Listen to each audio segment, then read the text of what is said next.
Hey, good day, everybody. Welcome back to Beyond the Seven, live from Jerusalem with Rabbi Aaron Dovid Poston. It's such a joy that he's teaching us the 48 ways to wisdom. And today we got part 15. We did miss him last week because of Purim, but the last several lessons have been just great. I encourage everybody to go back, check them all out, go back to the very first. You'll see they're just building upon thought after thought after thought for wisdom that you can integrate into everyday life. And it's just a joy that he's willing to share them with us. So let's just jump right in, see how the rabbi's doing. Rabbi Poston, I know it's getting late there in Jerusalem. Thank you so much. And we missed you last week, but we're glad to be with you today. I'm so glad to be back. We had a fantastic Purim here, and it was a lot to prepare. So I'm sorry I couldn't, multifunction as much as I wish I could. Also, Pesach is coming up, and we hopefully will be doing a tremendous amount of good for the community. Beforehand, it takes a lot of coordination, so we'll probably be covering the next 2 weeks and then taking a break, I think. We'll see how it goes. For at least the next 2 weeks. Then closer to Pesach, we'll have to take a shorter break and then get back into things. Exciting. I love the last message. The last 3 or 4 have just been profound. Thank you. I mean, it's really not me, as we know, with North Weinberg. And it's so funny. My parents sent me, they had moved homes, so they downgraded, and they sent me a package of all these pictures. So I actually sent you by email. I don't know. This is me with Rabbi North Weinberg. I think it was in 1989. Wow. I think that's when I was, So I was a lot thinner. The glasses were bigger back then, too. Oh, the glasses were much bigger, right. Remember the 70s? The glasses in the 70s were like goggles. I have to tell you, I was too young. I was born in 1964. So, I kind of remember. So today we're dealing with another concept of the 48 ways to wisdom. Just to remind everybody, when the Jewish people left Egypt, we were on our way towards the revelation at Mount Sinai, and we had to prepare. There was some preparation was necessary. And in the Mishnah, which is the Oral Torah, in the Mishnah Pirkei Avot, chapter 6, most volumes it's Mishnah 6, deals with very precise, I would say they're just words, but the words have meaning. So these words signify different pathways to acquiring wisdom. So if you've heard already many of the ways, if anybody who wants to truly live a life full of wisdom, to acquire the wisdom takes practice, diligence, concentration, effort. I mean, there's no end to the words I can describe. It's effort, okay? And you have to make the effort. And these are the things that the Israelites, let's say, transformed from in the negativity, which we were, minus 49 levels, let's say, of impurity while we were in Egypt, unfortunately. And then in order to reach the 49th level of purity, we had to go through a transformation. So that was our experience, but we're here to share with the world, right? Anybody that wants to acquire wisdom could and should look at these ways, these pathways. So we're on number 15. Now the title is called Mishnah. Mishnah literally means, for us, it has every word in Hebrew has many definitions, many ways to explain it. Mishnah, really, we're going to talk about, it means to learn or to review. Okay, so in our context, we're going to call it the oral law. What we have Mikra, which we did, I think that was last week. Mikra is the written, the scripture itself, which is to be read, which obviously means it was written down. Mishnah is to review. This is talking about the oral Torah, which you had a transmission of rabbi, let's say from Moses, our greatest rabbi, down to Joshua, through the 70 elders, and on through generation. It was not written down until around the year 200 by Yehuda Nasi, Rabbi Yehuda Nasi. We call him Rebbe. And that's what we call the Mishnah. But we're not going to really talk about why it was written down, although I might allude to it while we go along. But basically, oral Torah. So for 1,500 years, right? It was oral. It was only written down 1,800 years ago. So on one level, the word Mishnah is just a direct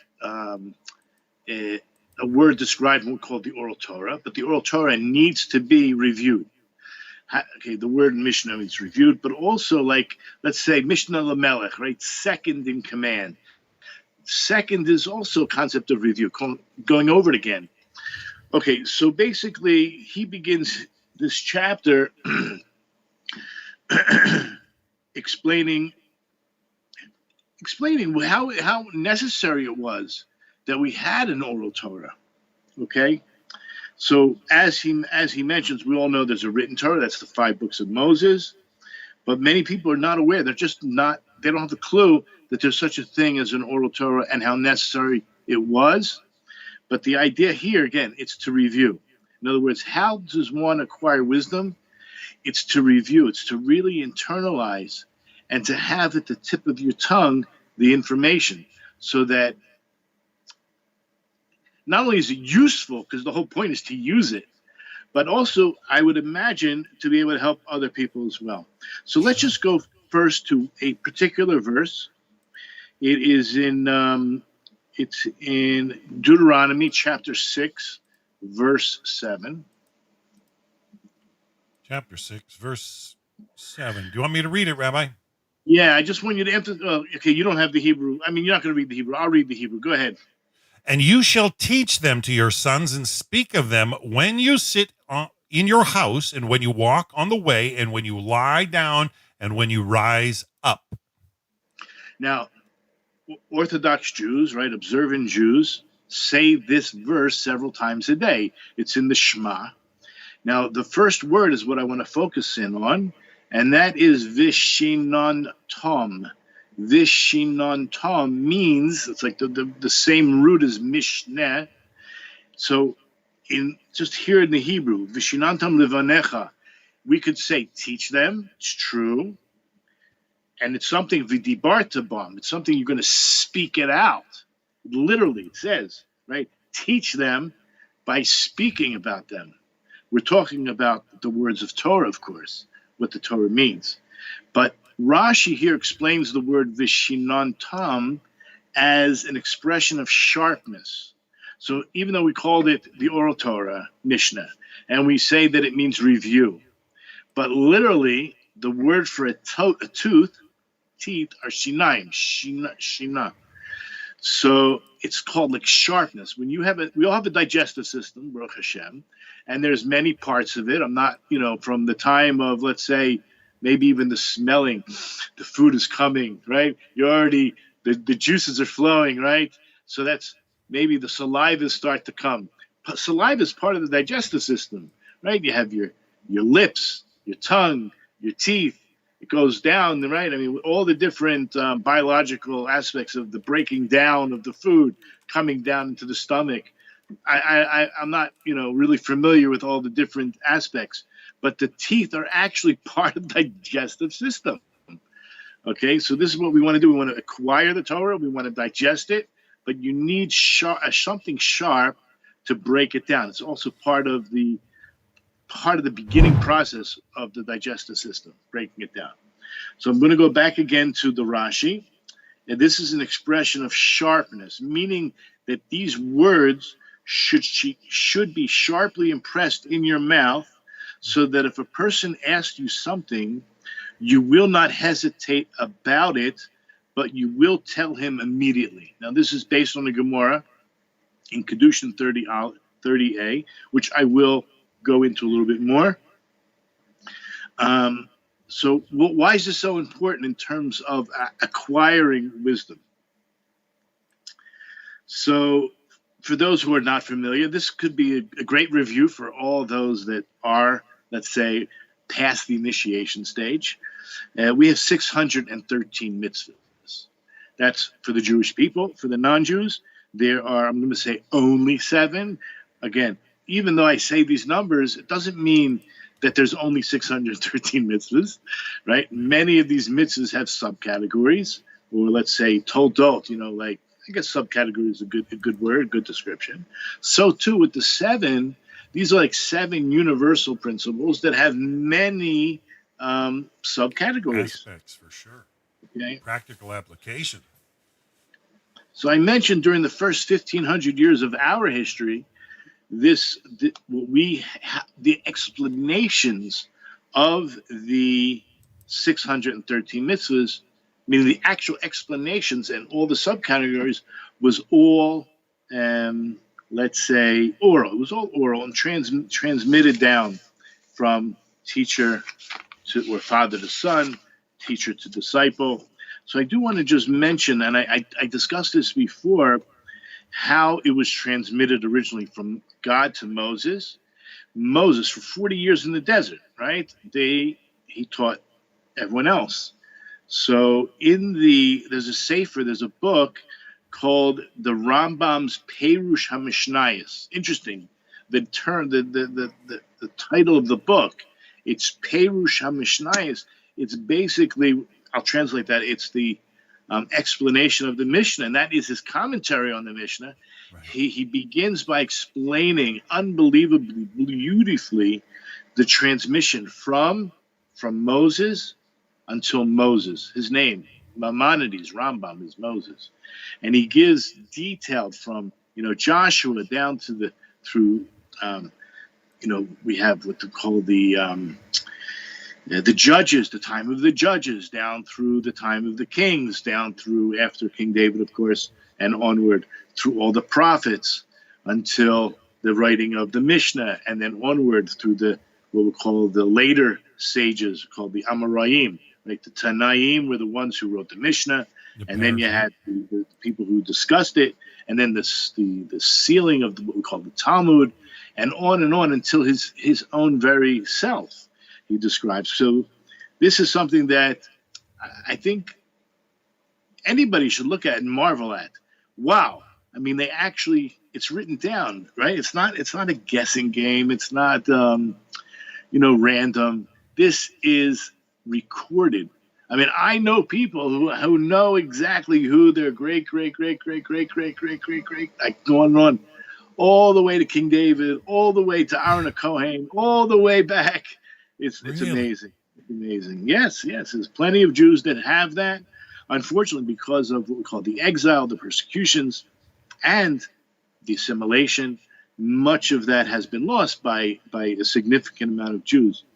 But like I grew up, I knew my own grandfather and my great-grandparents, and they were kosher, right? My great-grandparents were, I wouldn't say they were rabbis, but they were known. They were well known.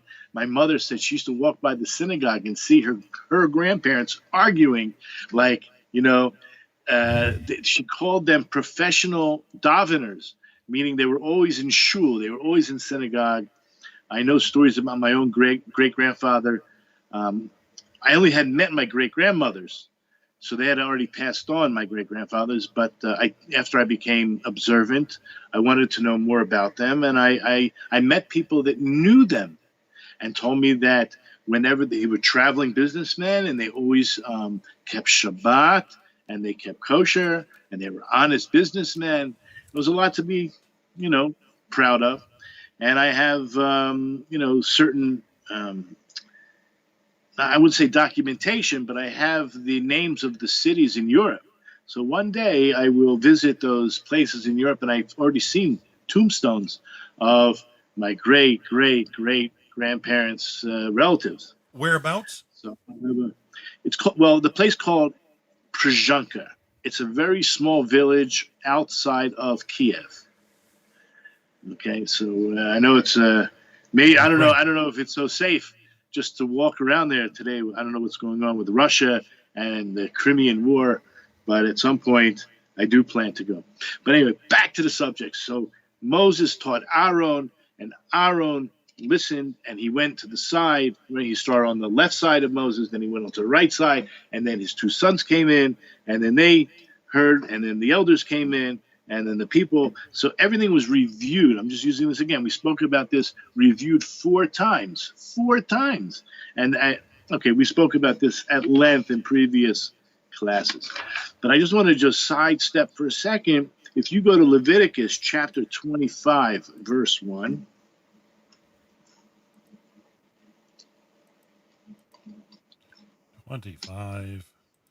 Verse 1 reads, And the Lord spoke to Moses on Mount Sinai, saying,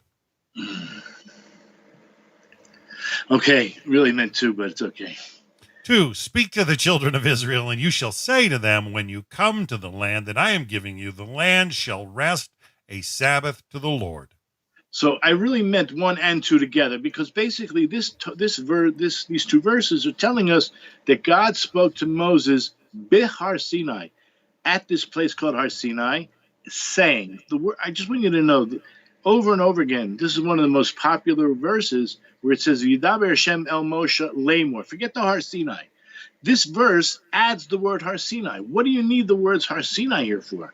If God spoke to Moses, and the word is V'yidaber means something harsh, which I'm going to describe here. When I say harsh, I don't mean harsh, I mean concrete. Very, what's the word? As opposed to flexible, inflexible, right? Okay. Is that a word? Strict. Strict. That's the written Torah, is not flexible. You cannot change, you cannot add, you cannot subtract. There's something concrete and hard about the word V'yidaber. And that's what God spoke to Moses. He spoke to him. But it says lamor, to say over. I don't know if people are aware of that. You just read the English and says, okay, God spoke to Moses saying. No, God spoke to Moses to say. Obviously, Moses spoke and said, but the word emor is a flexible, is a soft language of speaking.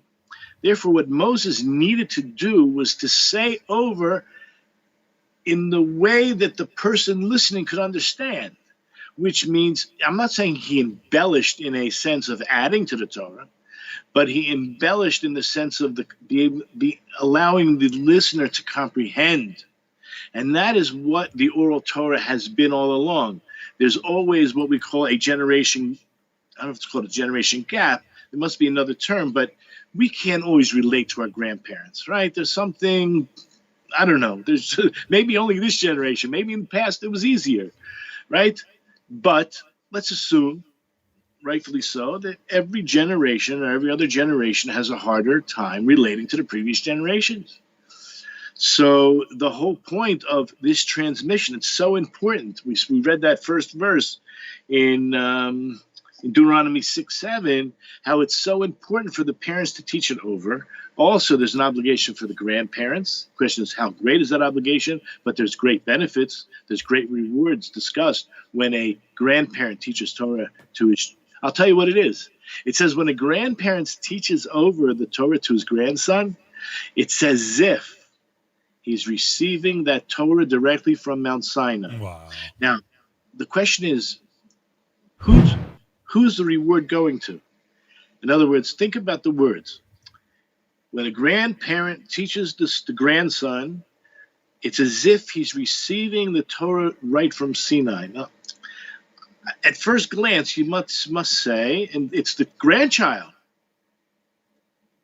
I mean, you know what? I don't doubt that that's the reward that the grandchild will receive if he's already going back generations. But you know what? It's also the grandfather. By transmitting that valuable information to his grandchild, he will receive what we say in Hebrew, siyata d'shmaya, assistance from Hashem, assistance from heaven, to be able to give it over, hopefully properly and correctly, which is one of the proofs, the amazing proofs that we're going to talk about tonight. That, I say tonight, wherever you are listening to this. And take, for example, tefillin. This is one of the greatest marvels, that our oral Torah is basically still integral, has a tremendous amount of integrity. I don't think, except maybe in this generation, some feminists making pink tefillin. But if you go back into all of history, you'll see no matter what country, no matter what time period, the tefillin are always the same dimensions. And it doesn't describe anywhere in our book. I say our book. I don't want to belittle in the Torah itself. I'll give you an example of what he wants to say. Like it says in the next verse, Deuteronomy chapter 6, verse 8. If you want to read that for us. I'm going to get back to the Har Sinai. Deuteronomy chapter 6. Verse 8 reads, "And you shall bind them for a sign upon your hand, and they shall be for ornaments between your eyes." Now, in the Hebrew, it says totafos. Okay, even in English, if you want to leave it as ornaments, or as today it's called phylacteries, we call them in Hebrew tefillin. Okay, but what in the world are totafos? And so if you did not have this integral oral Torah being transmitted, you would find, the Rosh Yeshiva jokes about it, you would find some people, in different countries, different times, maybe it means your left shoe, you tie your left shoe on your forehead, or you tie a blue ribbon on your forehead, or, you could just imagine anything. I've seen it all. There are people that don't have any oral Torah. I'm not talking about Jews. I'm talking about people who are, I don't know where's the quote. I don't want to be too insulting, but I'll call it Mishagoyim, just crazy. I think they mean well, but they would wrap maybe a Sefer Torah around their forehead, right? How could you even see? How can you even walk? And not only that, it's not put here, but it's put above your hairline in the soft spot that when we were born, right, you can tell it from a new baby, there's a soft spot. It's right there on that soft spot between the hairline in the middle of the head towards the front, and it means between your eyes because it's going to be dead center. But how would you know what Tosafos were had there not been an oral Torah? I'm just saying that obviously there was something transmitted, and it was transmitted correctly for the last 3,500 years. Mm-hmm. Okay, it was written down 2,000 years ago, but nevertheless, before that, they have found, I don't know if it was Masada or other places, they have found along the coast in Israel. There's a lot of archaeological sites that they have found tefillin, old tefillin, and it's all the same as we have today. It's just beautiful. Unbelievable. Now, I just want to go back to this idea of Har Sinai a second, because we read in chapter, I think it's 25 of Leviticus, there were two statements. One was the addition of Har Sinai. So not only do we have God spoke to Moses, i.e. we'll call it the written Torah, the Torah that we have, as well as Lamor to say over, but this verse adds in the words Har Sinai. And then if you go through the whole chapter 25, you're going to find so many details about what we call Shemitah, right? This rest. The land shall rest as a Sabbath to the Lord. Well, guess what? All of it, and I'm going to A-L-L, all of the Torah, all of the 613 mitzvahs were given over, and all of their explanations were given, but not all of their explanations are written in the Torah. I just used that as an example with tefillin. I can give you another one, right? We all know that Jews cannot just go ahead and go hunting and then eat what they trap. They have to slaughter the animal in a certain way, and that is in our oral Torah. But it says in the written Torah, right, you shall eat these animals as I have instructed you, and you do not see anywhere about all the different laws, meaning the details of the slaughtering or koshering process. Here's just another example. And yet all over the world, all Jews are in agreement of what those slaughtering processes are. So obviously, there's an oral Torah. Whether you, as an outsider, not you personally, I'm saying whoever's listening, as an outsider wants to say, well, what's that to me? Well, the whole concept, these 7 Noachide laws, to a great degree, you're relying on our constant transmission, right? I've heard it said. I'm not saying I believe it. I'm just telling you there are rumors. There are people who are against the seven Noachide laws and say it's a Jewish invention, right? And it's not only ancient, it's something new, it's something modern. Well, guess what? I mean, I have Sfarim that are 2,000 years old in my house. Not the actual book. I'm saying reprints, right, from the Midrash, the Gemara, the Mishnayos are 1,800, 1,500 years old, and they're discussing the transmission before that point, and they discuss what they call Ben and Noach, the words Ben Noach. So today, if someone, Noachide doesn't appear anywhere, well, I'm not so sure. If we call it Ben Noach, it's just a modern translation of someone who has adopted, right, these laws, not just the laws, the whole philosophy, because the philosophy is by a Jew.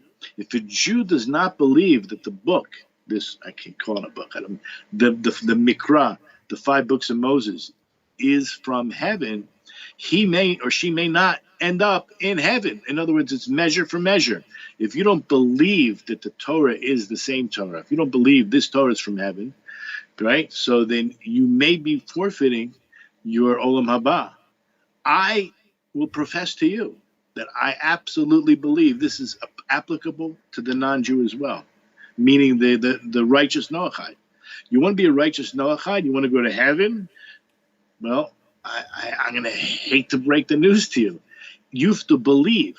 I'm not telling you you have to. I'm just saying if you want to buy into this Jewish tradition that we have, Jewish tradition says, by a Jew, guess what? That same Mishnah, the same Mishnah in Sanhedrin that discusses that, later on in the Talmud goes on and discusses non-Jews as well. Bilam is included, and he's not a Jew, in whether he gets Olam Haba or not. He's actually excluded. He doesn't get Olam Haba. Okay, so this exclusion, I don't want to get too technical, but can you imagine that it says all Jews will have a place in the world to come, except for, and it lists all kinds of principles. One of those principles is believing that the Torah was from heaven. And then it lists certain kings and certain regular people who are excluded. Again, they're not just people, they're principles, the kind of lives they lived, or the beliefs they had. They're excluded. Bilam, who's a non-Jew, is explicitly mentioned as being excluded. And this is where we know that all other, meaning there's 8 billion people on the planet, right? All other people are actually could be included, right? But again, they would have to believe the same thing that a Jew would believe. That the Torah was revealed at Sinai with the oral law that we still have today. So I know that's a very difficult thing. I get it, because most of these Christians were either brainwashed or whatever. There's a lot of fake news out there, right? And it's very difficult to believe that the Jews have this continuous transmission. I mean, they're taught to believe the Jews have a veil over their eyes, that they are, I don't know, I don't want to say the horrible things that the New Testament speaks about in terms of Jews. For those who are familiar, you know what I'm talking about. That we are partners with the devil, right? Synagogue of Satan, yeah. We're the synagogue of Satan, that we are the real, true Antichrist, whatever that means, Couldn't be further from the truth, because we are the real messengers of the concept of the Messiah, right? They don't even have a clue, basically, what the Jewish Messiah is all about, because they're taught, what do they have to offer us? Unfortunately. Okay, so going back, so this whole idea that not only was Shemitah, the sabbatical year, given over with all its details at Mount Sinai, but the entire Torah, right? Just to give you an example, when we get back, let's say to Deuteronomy, chapter 1, verse 3, all the way to 5. Let's see what that has to say.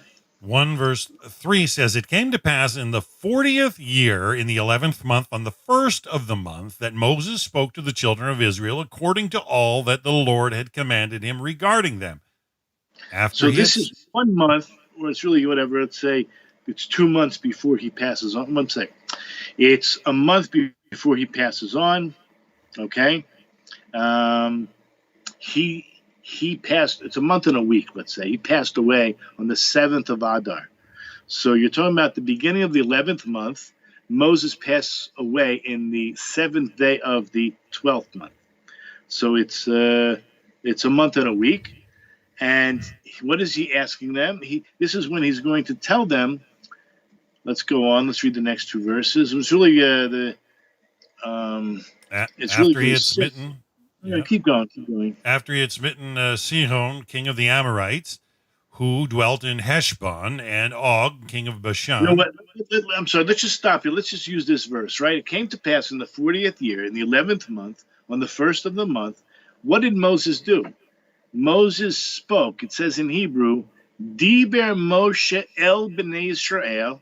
Moses spoke to the children of Israel, Kekol, everything according Asher Tziv Hashem Oto Aleim. So he wanted to make sure before his passing that if there were any questions, if there were any doubts, if there was any things that needed clarification, now is the time. So we have from Leviticus chapter 25, where God spoke to Moses at Mount Sinai everything. And it could be, I have no qualms, that we're talking about like a yeshiva for the next 39 years. The learning continued. But by the end, this is the end, there is a review. This concept is called, what would anybody know it Deuteronomy is called? Why is it called Deuteronomy? It's called Mishneh Torah. It's even though the Rambam later on, we're only talking about 1,000 years ago, wrote a series of books called Mishneh Torah. He also said this is a review of the Torah. But here, Deuteronomy. So I don't know that much about Latin or Greek. Deuteronomy. What is do? Okay, I don't know, but I know that it's based on this idea of I thought it was review. two. No, well, even if it is two, Mishnah means second. Mishneh is like second in command, like I said, and Mishnah Lamelech means the second in command. That's what Mordechai was elevated to. Also, you have Yosef was basically Mishnah Melech. Mishneh in modern Hebrew means the second in command. Second it's think of it as review, right? It's a second time. We did it the first time, now we're going over it.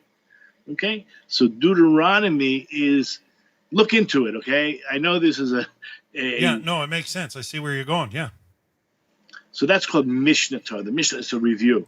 And so everything in between was a learning process. And that's what I wanted to get across to you guys. Okay. So basically, second law or repeated law, yeah. It's from a Septuagint's Greek title. Septuagint's Greek title to the book Deuteronomion, meaning second law or repeated law, a name tied to one of the Hebrew appellations for the book Mishneh Torah. Exactly. So you call second or repeated? It's the same thing, second time. Or okay. So one of the main points the Roshi wants to get across is that any piece of wisdom, you have to constantly review it. So he asked his students, okay, like how old are you, right? He was giving a class. They're in their 20s, 23, 27, whatever age you are. Have you learned any important lessons in life? So he put them on the spot, and they had nothing to answer, right? Okay. But if you give enough thought to it, and you really sit down and think about the most important lessons, you could probably come up with maybe 10 or 20 very important lessons. I mean, this is time you spent on the earth. Think about these lessons, have them written down, and review them.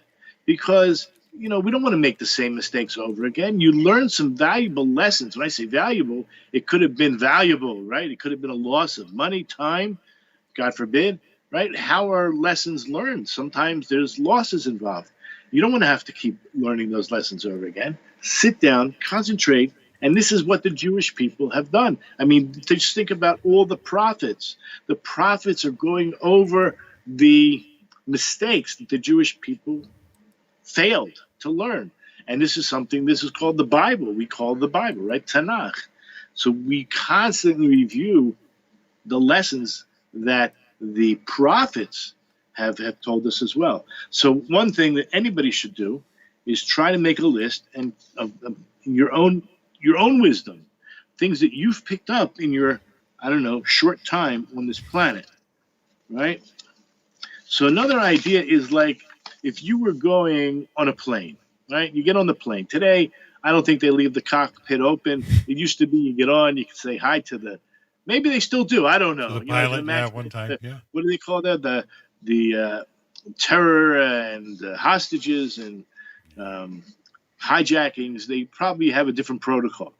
But, I mean, they used to smoke on the planes. Forget about that. So I don't know. Let's just assume the cockpit is open and you're walking in and the guy has a list. He has a checklist. Imagine he says, you know what? I'm tired of this checklist. Let's just fly the plane. No, it could take a half an hour. Maybe it's 20 minutes. I don't know. Even if it's 15. I don't care if it's 5 minutes. He's got a checklist. Is Safety this light on? protocols. Does this work? Does this work? Yeah. They check things out. It's a good idea. You're talking about life or death here. So if that works for, you're taking responsibility for, it could be up to 300 some people, it makes sense that you want to take a checklist with you as a pilot and make sure everything's running good. So too in life. I mean, this is really very important. And that's basically what the mission is. That's the checklist for the Jewish people. He gives another example. We'll get to it. Okay. He wants to emphasize over and over again, because this is our checklist for daily living. I mean, God gave us the manual. We spoke about this before. You can go back and review these ideas, right? If you got a computer, right? And I mean, that might be a bad example, because today we all know how to work a computer. But let's say you ordered a refrigerator, one of these high-tech refrigerators. It comes with a manual. I mean, if you were trying to figure it out, I don't know, you might ruin the food, right? If it's not at the right temperature, or if it's not set properly. So anytime you acquire something, you basically get a manual, and the Torah is our manual for living. Now, there will be contradictions. Here's a contradiction, for example. I just have to find it. I can't find it here, but I'll try to remember what he said. So, for example, it says, right, love humanity. You have this concept, loving humanity. That's really what the Torah is all about, believe it or not. Do you love humanity? On the other hand, there's another statement that talks about killing your enemies. So you have these, I'll call them seeming contradictions. Love humanity. When your enemy comes to strike you, strike him first. I mean, whatever it is about your enemy, you have to take him out. So is that loving humanity? How do I deal with this? It's like a seeming contradiction. Now, I can ask you, could you love humanity and hate your enemy at the same time? I can say yes, because I figured it out. But you will find in life contradictions. Well, this is why we have a checklist. We have to know what is the priority, how to go about doing it, and how to resolve what we call contradictions. Okay? How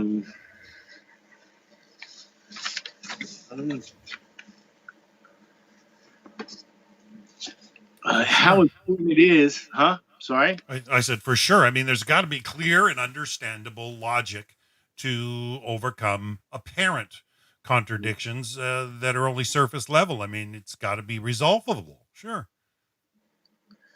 Okay. I'm just looking at this verse a second. I'm not sure it's that verse. It may be a different verse. It's actually... Let me just look at 1 second. It is here. Number 10. Okay. Go to Numbers 21:14. Numbers 21:14 reads, "Concerning this, it is told in account of the wars of the Lord, what he gave at the sea of reeds and the streams of Arnon, excuse me." Okay, so I just want to relate something.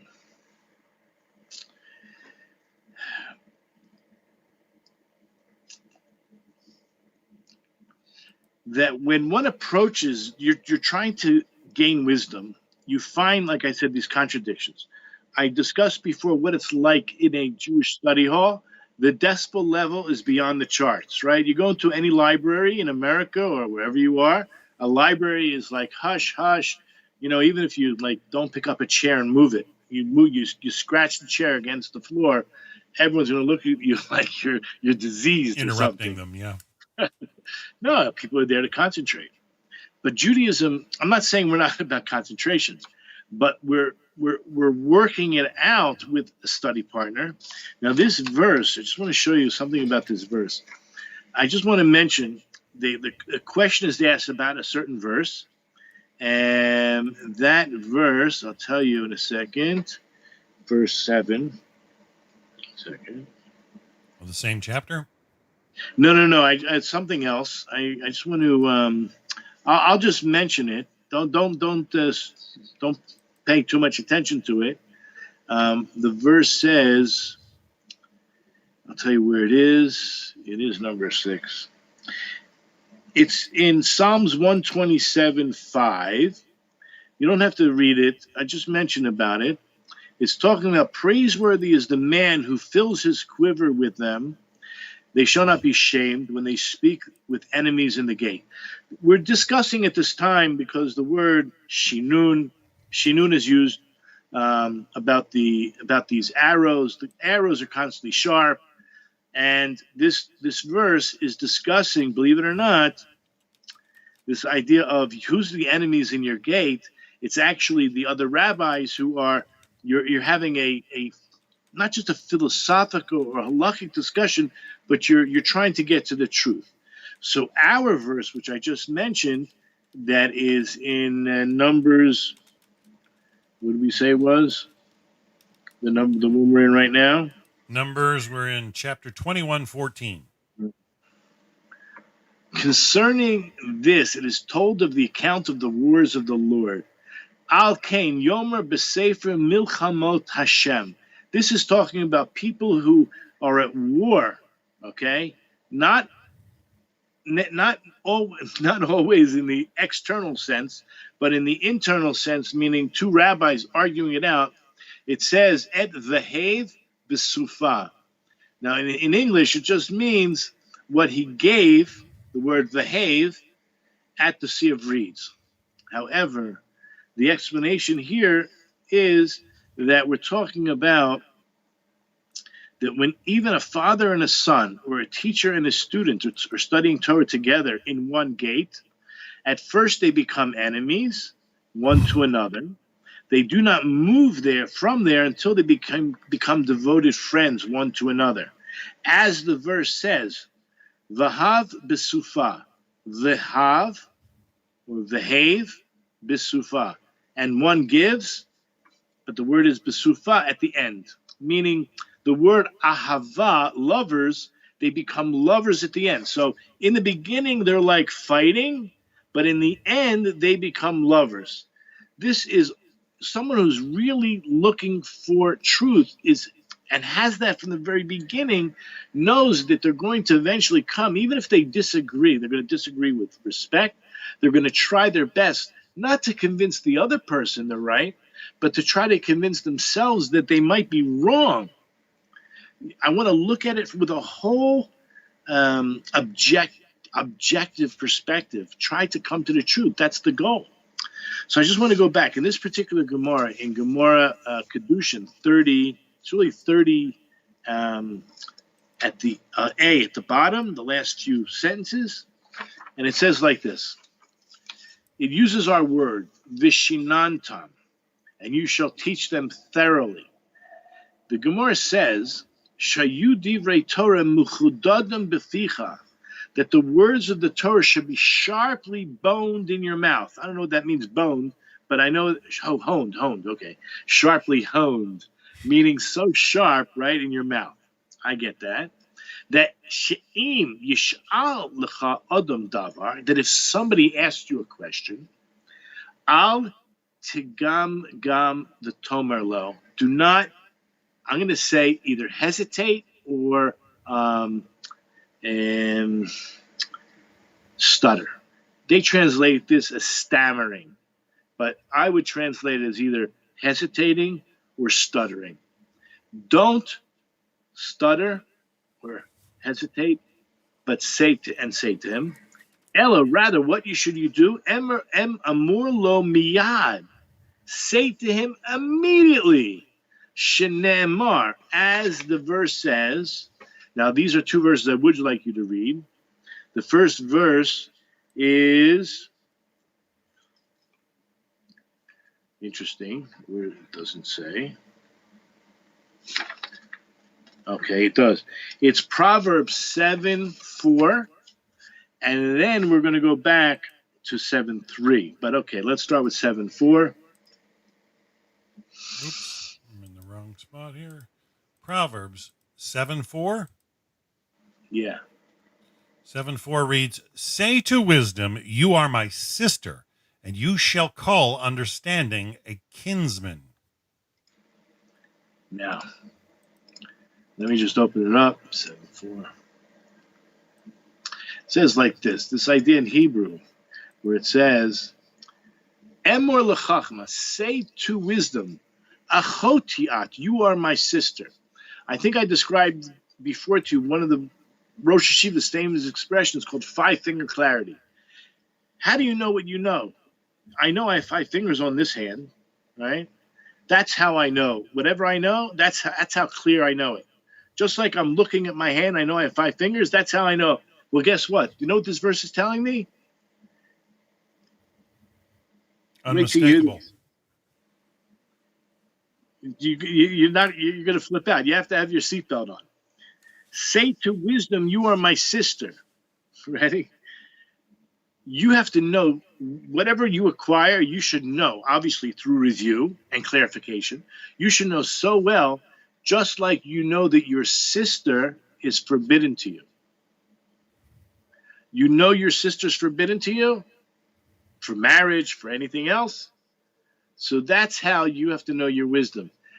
Someone woke you up in the middle of the night. Hey, are you allowed to marry your sister? You're going to say, what? Get out of here. Are you kidding me? Of course not. Right?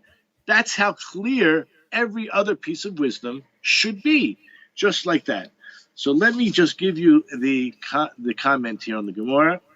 This verse is taken to convey that one should have as immediate a grasp on Torah wisdom as he does of the fact that he is forbidden to marry his sister.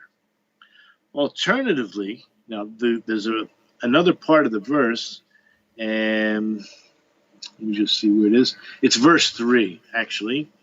We'll go to verse... No, sorry. The continuation of verse 4. It says, Umoda labina tikra, right, which means like this, and you shall call understanding a kinsman. Now, I'm not sure what that means, but the word moda'ah is intimacy.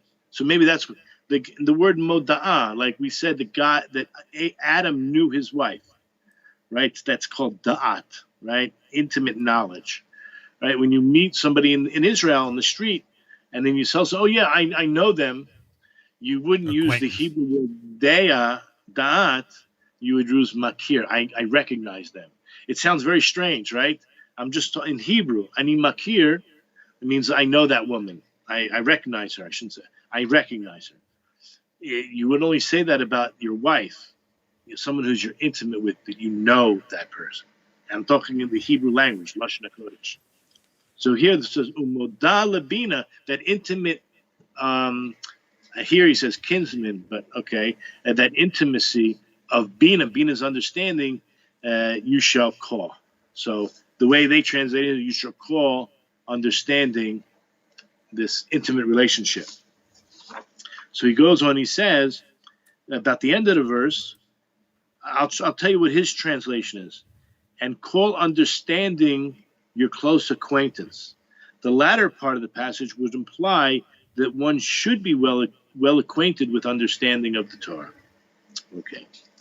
Now, there's another verse I mentioned. Now, look back to number 3. In other words, chapter 7 in Proverbs, verse 3. You read it, and I'll say the Hebrew. Bind them on your fingers, inscribe them on the tablet of your heart. Okay, so in Hebrew, ksharein, it's like almost like command form, to bind them, really to tie them, to tie. You know, when you have, well, today we have all kinds of notes. We can have a cell phone. We can have WhatsApp. I'm walking through the store with my shopping list that's on my WhatsApp, right? But okay, so if your wife was, sent you out with a list, you have a list, or she tells you, don't forget, she puts a little red string on your finger, right? Don't forget to buy whatever it is elastic that she really wants, right? Don't forget to come home with this. She really wants it. So bind them on your fingers, kashareim alatz botecha, kasveim aluach libecha. Inscribe them on the tablet. I mean, we're talking about, look at just verse 2, keep my commandments and live, right? Right? This is all about, and my instruction like the apple of your eyes. Bind them. What are we talking about? Binding the Torah on your fingers, inscribe them on the tablet of your heart. We're talking about wisdom. Okay? So this is something that you can only really acquire through constant review. Again, review after you've made the clarification. Very important. I just wanted to get that across.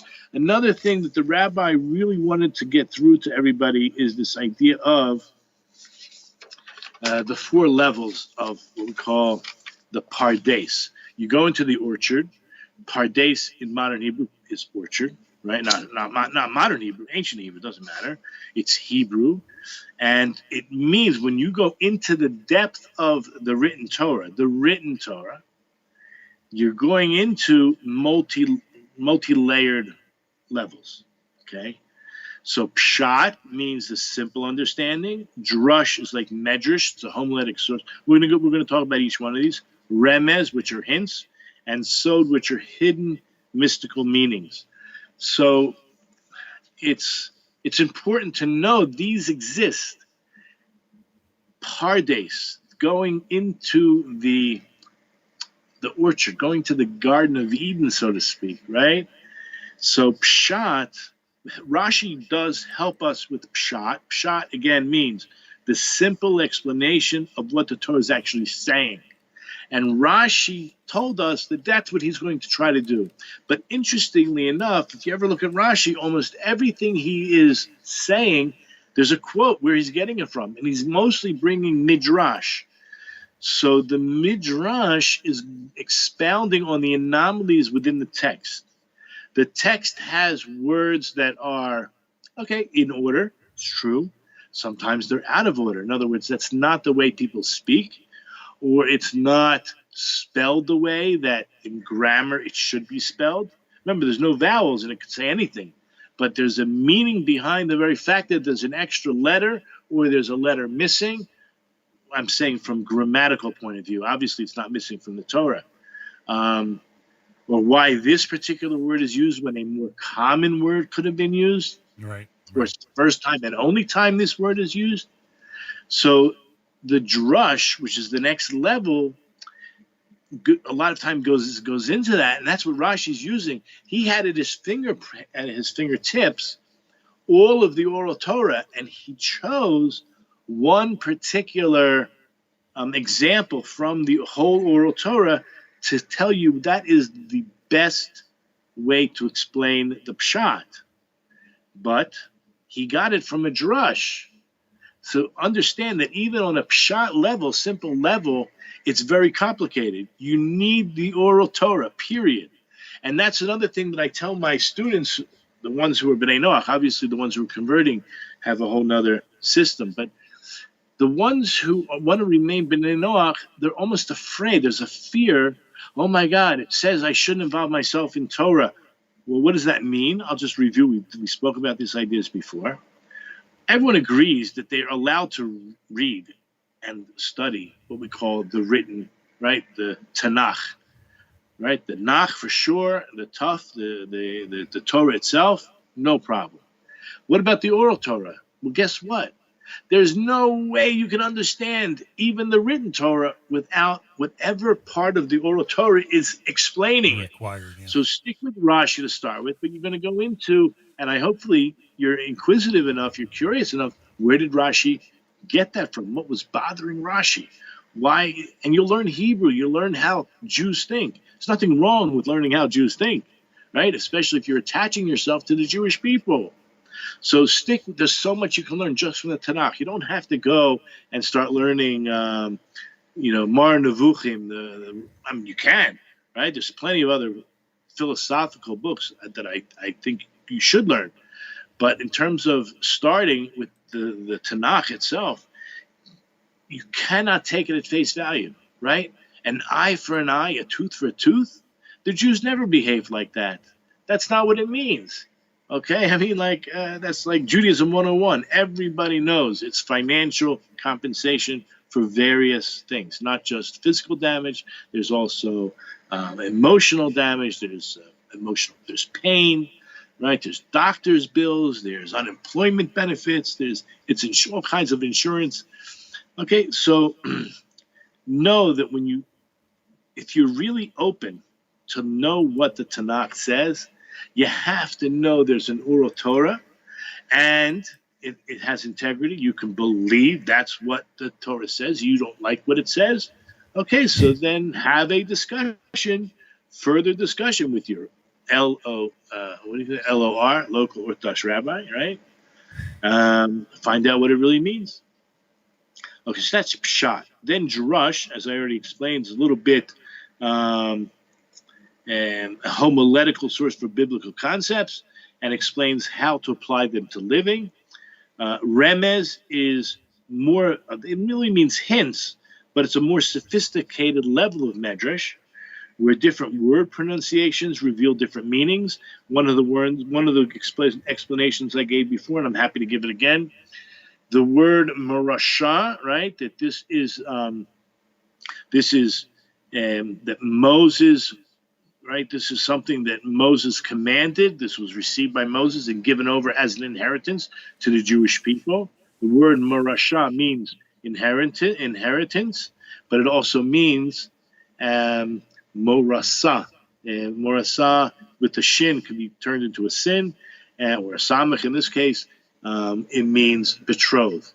We spoke about the idea that, and this is really what I want to emphasize now, there's different levels to this, that one of the 7 Noachide laws is do not steal. Now, if this is inheritance to the Jewish people, that means if you don't recognize it as an inheritance to Jewish people, you think it's yours, that's called stealing. If it's theirs and I'm using their explanation and I'm staying true to form, that is perfectly fine to study the word according to the way it was given over. I'm not stealing it. I am not, what's the word, you're recognizing it for what it is. Yeah, but plagiarism is like saying I take a quote and I incorporate and make it like it's my own. Yeah. I don't mean plagiarism in that sense, but I mean taking something that was given to someone else and claiming it as your own. So that is stealing. But on the other hand, the same word is morasa as a betrothal. That the tablets, that the 613, that the whole Torah itself is the is like the dowry, is the brit, it's the covenant that connects the Jewish people with their God. And if you again incorporate it and saying it's I'm part of this relationship when you're not, that's called adultery, right? Because this is a male-female, God with his bride, the Jewish people, and you're involving yourself in a relationship you have no part of. But so there's an idea of adultery. Adultery is one of the 7 Noachide laws. right? So you have to be careful to make sure that only that which is permissible to you, you study. And the truth be told, there's so much more, right? A non-Jew can set up a Jewish court, a non-Jewish court and use Jewish law. So there's so much. You see the books behind me. The Shulchan Aruch, right? Hoshen Mishpat. So many. You can decide you want to keep any of the laws, like keeping kosher. The Rambam says, if you're going to do it right. Like, in other words, you're doing it for the sake of receiving a reward. You want to keep kosher, do it right. You have to learn. So there is a lot you can learn. But so anyway, that's Remez is dealing with like the word marasha or marasa, and it can reveal different meanings. Remember, the Torah scroll is not vowelized, which obviously allows different pronunciations and elucidations. But this was given to us. Sod.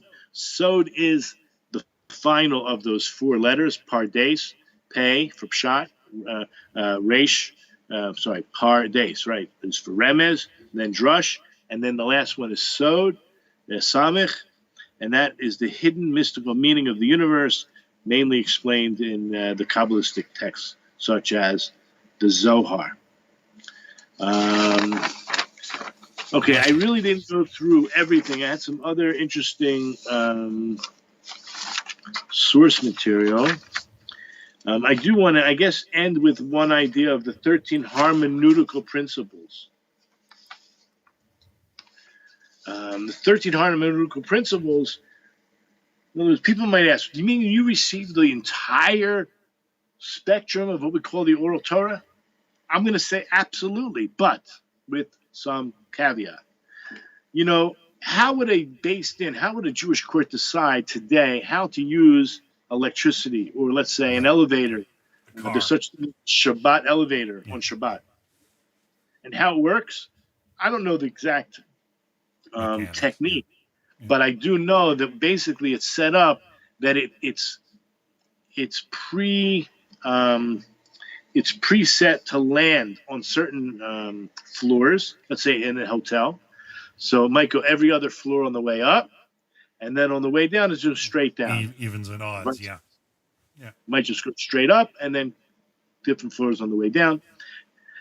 But it doesn't work according to the weight. Normally, the way elevators do work is if 5 people get on, or one person gets on, it's going to use a different amount of energy.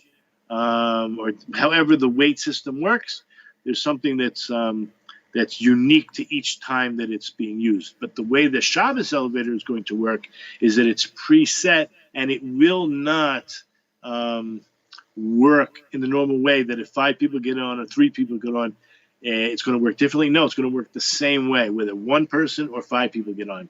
So you're not affecting it, okay?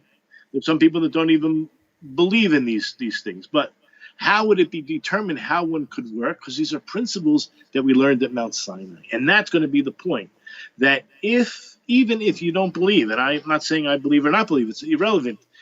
I do believe that the 13 hermeneutical principles, the way that we derive the laws, were given so that in future generations, these dilemmas could be resolved. And they're resolved based on the majority. So there is a very important part of this information I want to give over to you, and that is based on, we find it in Deuteronomy. Let me just get the quotes here. I don't have all my sheets here, do I?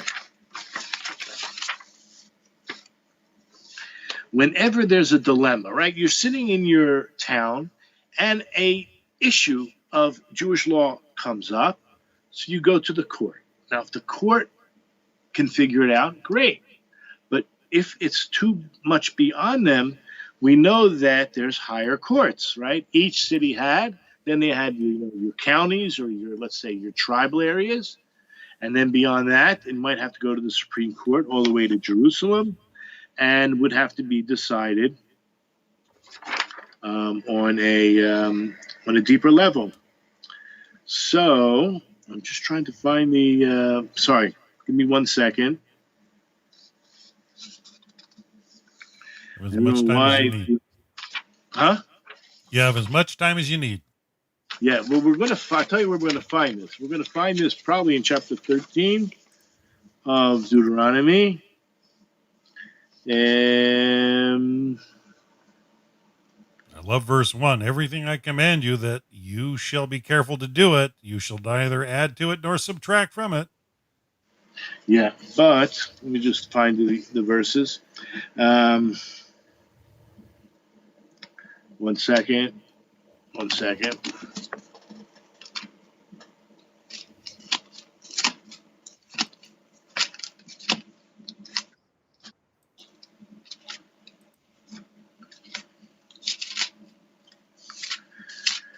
Here it is.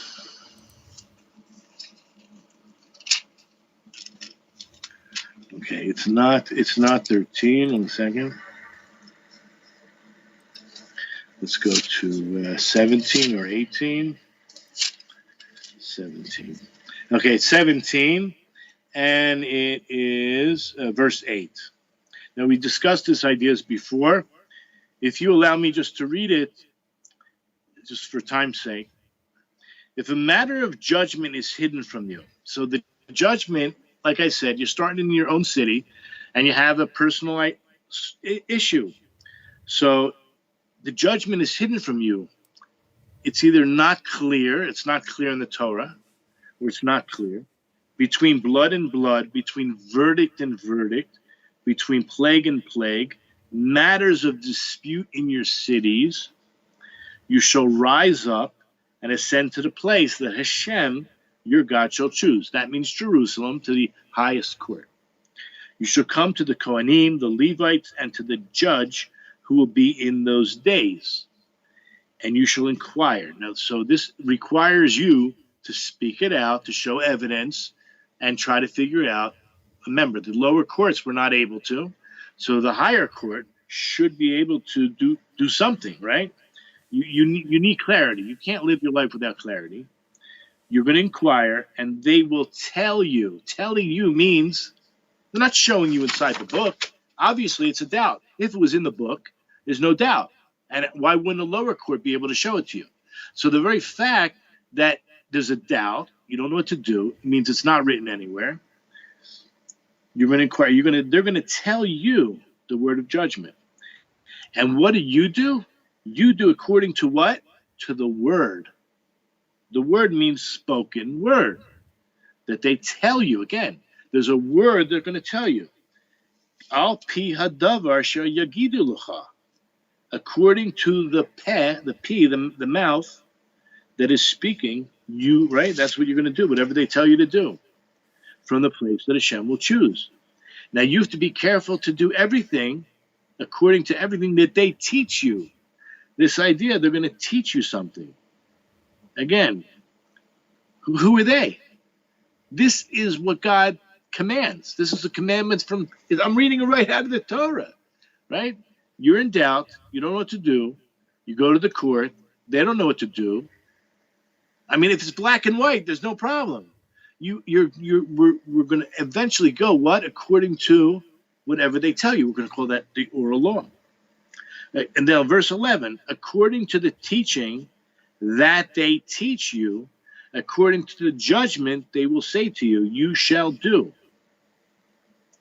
Of course, what do you mean? Of course there's an oral Torah. And there's a central body called the Sanhedrin, or the Great Court.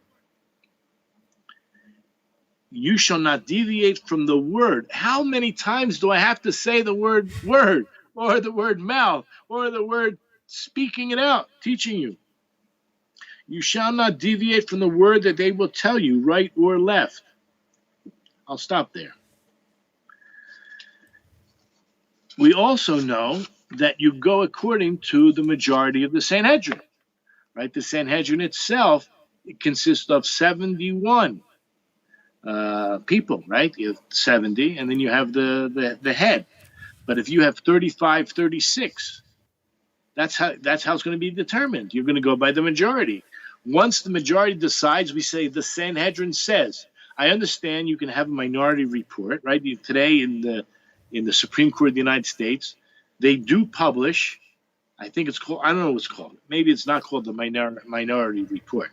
But in other words, the minority opinion, right? The minority opinion, it goes down. At least they got to voice their opinion. But in the end, even the minority, the bottom line is the court made a judgment. So too here too, right? As the verse says, where is it? It's in Exodus chapter 23, verse 2. Forgive me, I was just taking some notes.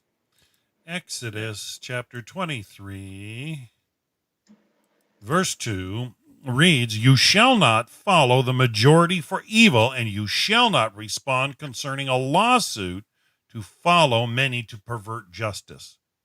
Now, when it says you shall not follow the majority to do evil, again, we're relying on we were there. We're the witnesses. We're the J witnesses. We're the real, the JOHAV, whatever. We're the real witnesses to the Yud K Vav K. We were there. We stood at the revelation. And when we heard these words, you shall not follow the majority to do evil, we understood that also. The main meaning is you should follow the majority for good. And that is the Sanhedrin, right? The Sanhedrin are the eyes of the congregation. And they determine the law, as we just read in Deuteronomy chapter 17, verse 8 onward, that you should follow the majority, right? 36 verses 35, or it's whatever, 99 to 1, 99% to whatever, you follow the majority, and that is the din of the Sanhedrin. And they would use the 13 hermeneutical principles that we received at Har Sinai to develop, we'll call the oral Torah, to develop halacha.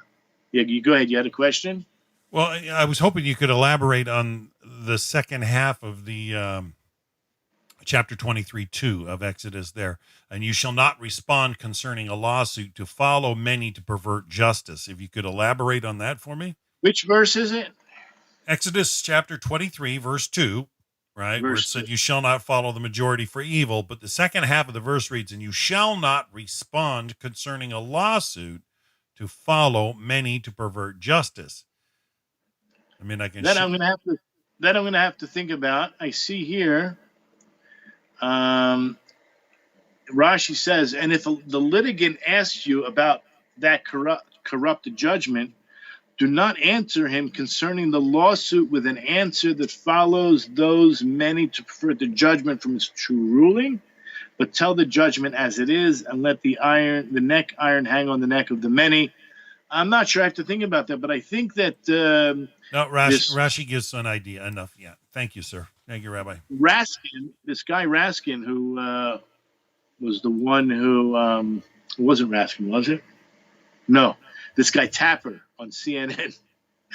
I think he's Jewish. I can't believe it. Anyway, so when Trump's lawyer wanted to leave Friday early, it happened to have been Parshat Mishpatim, and he wrote.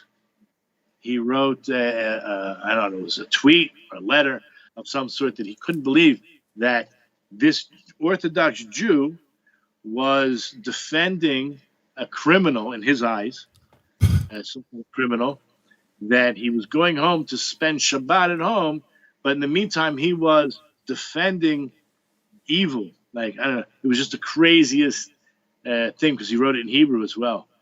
Like, I think Tapper from CNN.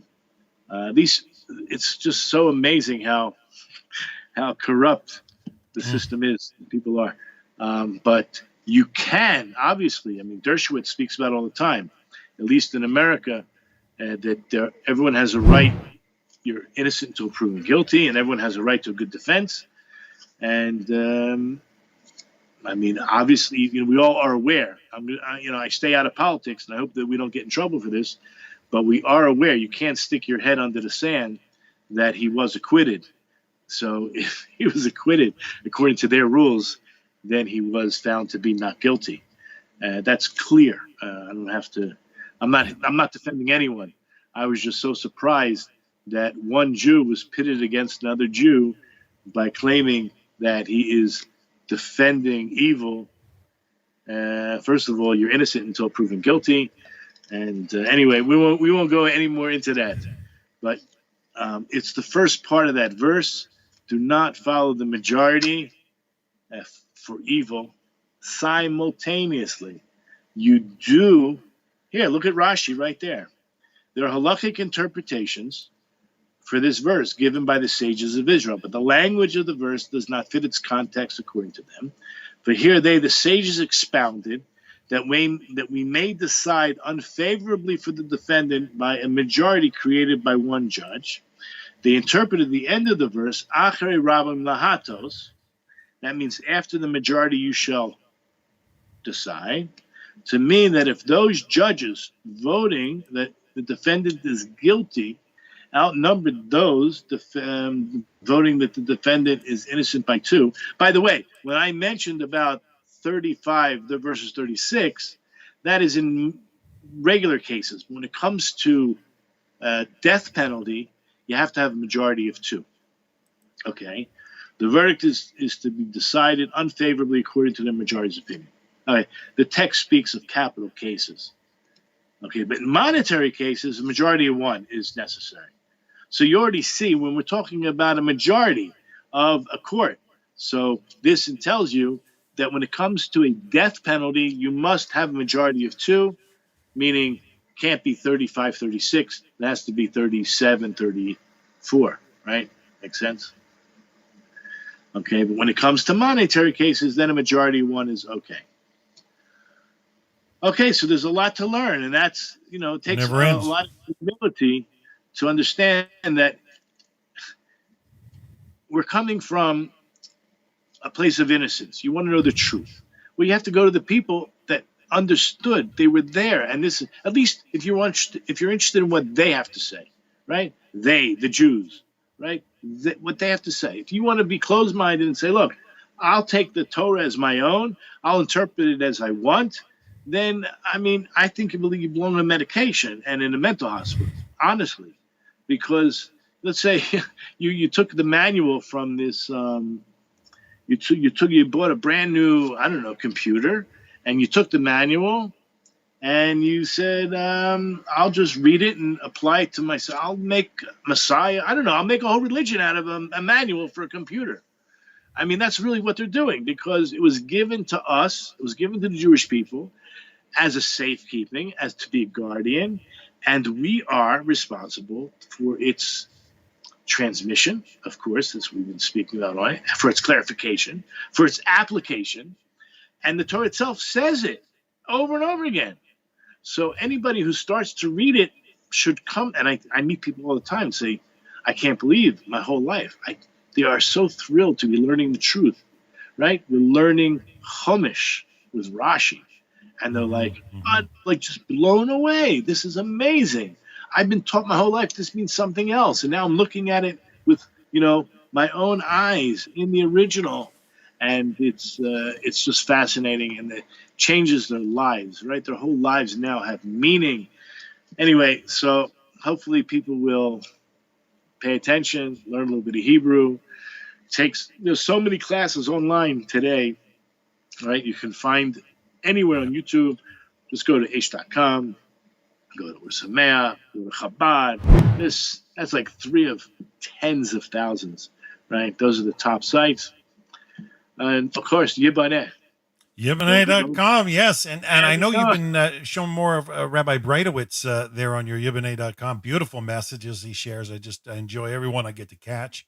But I am thankful that you're willing to share this Beyond the 7 class. And I think you started it off really on the right foot here today about review. You just can't get enough. Bezrat Hashem, we'll just continue to review. Okay. All right. Well, so Hashem willing, we're on next week, Rabbi. But then you've got Passover coming up in a couple of weeks. So Hashem willing, we're going to be here same time next week, then, folks. Sure.